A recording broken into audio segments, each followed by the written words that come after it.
This is things that you don't even think you can do, but pros do very consistently in the finals. Mantle everything. Mantling is a very useful tool in very many situations, and one of the best situations to use it in is when you don't think you can. So at first you just spam your mantle button, and you'll eventually learn, oh, I can mantle this, oh, I can't mantle this, and then it becomes instinctual. You don't even need to think about it, you just know what you can and can't mantle.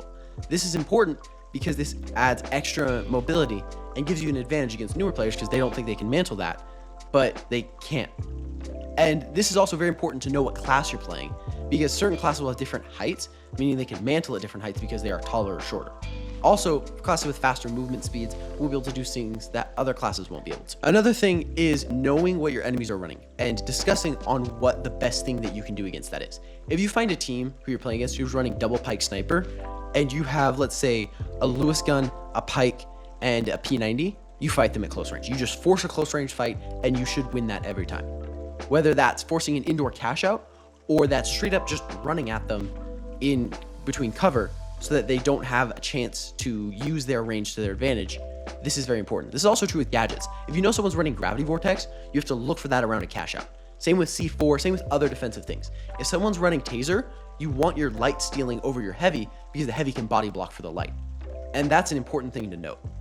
If they're not running anything that has a good defensive capability, such as dropping, pulling away, or anything like that, one of the most important things you can do is still body block. And the situation of who's stealing depends on what the other team is running and how much damage they can do, how fast. And it's also dependent on your gadgets. If you have a heavy who's running mesh shield, they should never be stealing. Unless it is just them last second steal, they should never be stealing. They will provide so much more as a damage blocker than they will as a stealer. The thing is knowing your defib charge timing. Defibs are one of the most valuable gadgets in the entire game, but they have a very long cooldown. So it's important to only use them in must-use situations. If you can revive, if you can slow revive, you should slow revive. There's no exception to this rule.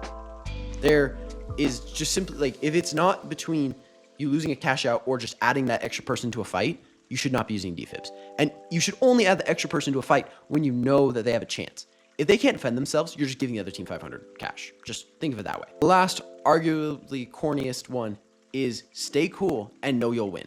If you know you'll win, you have a chance. If you think you've lost, it's over.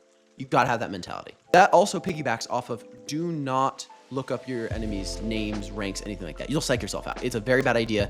Some players, including myself, will most of the time play not knowing the other team's names or ranks, just simply because you can't psych yourself out if you don't know who you're up against.